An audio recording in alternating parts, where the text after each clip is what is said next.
सांगमाने देखंतु आपण मानक पई लव ट्रायंगल एक नया वीडियो नहीं आसी।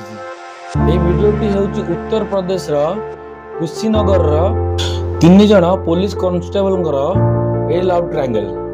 मिथिलेश यादव जे कि से तांगर स्वामी से घर को जब हठात फेरती घर को देखते तांको स्त्री सिंपी यादव जड़े पुरुष कांस्टेबल घर थिले।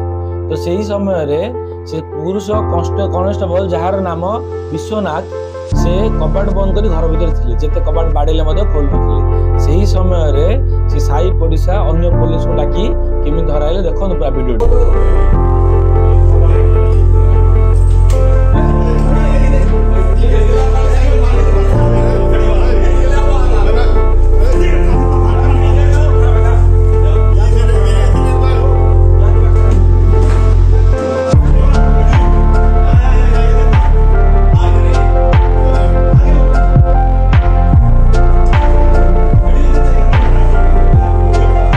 वीडियोटी भल लगे लाइक एवं सब्सक्राइब निहाती करेंगे। नमस्कार।